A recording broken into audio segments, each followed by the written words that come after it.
কর্মসূচি নিয়ে আমরা যখন মিছিলে যাই ১ নং টিলায় বিজেপির সমাজ বিরোধীরা পুলিশের সামনে আমাদের মিছিলে আক্রমণ করে, ইট পাটকেল মারে। আমাদের কয়েকজন পার্টির নেতা কর্মী তারাও আহত হন, কিছু কয়েকজন পুলিশ কর্মী তারাও তাদের গায়ে পাটকেল পরে তারাও কম বেশি আহত হন।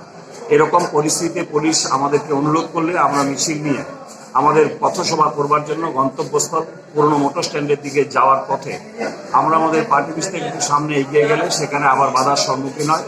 এরকম পরিস্থিতিতে আমরা আমাদের অফিসের সামনে পথসভা করতে বাধ্য হই এবং পুলিশকে বারবার বলার পরেও পুলিশ এদের এই গুন্ডাদের সেখানে বিরত করবার চেষ্টা করে, তারা ব্যর্থ হন।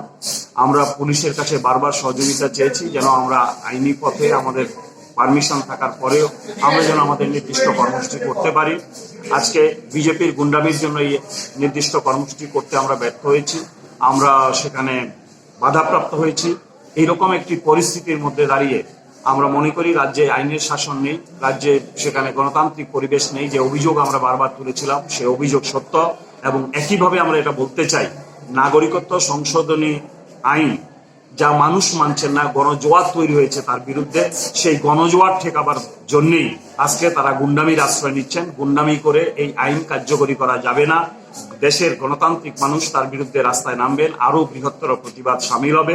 আমরা বিলোনিয়াতেও আমরা এই ধরনের আরো বৃহত্তর আন্দোলন প্রতিবাদ কর্মসূচি আমরা পালন করব, এই আশ্বাস আমরা দিচ্ছি।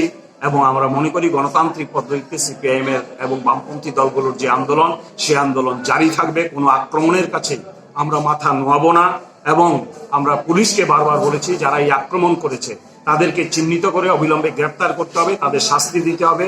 পুলিশ প্রাথমিকভাবে আমাদের কথা দিয়েছেন যারা আইন ভঙ্গ করেছেন তাদের বিরুদ্ধে ব্যবস্থা গ্রহণ করবেন। ফলে এইরকম পরিস্থিতিতে আমরা আমাদের কর্মসূচি এখানে সবার মধ্যে দিয়ে আমরা শেষ করি।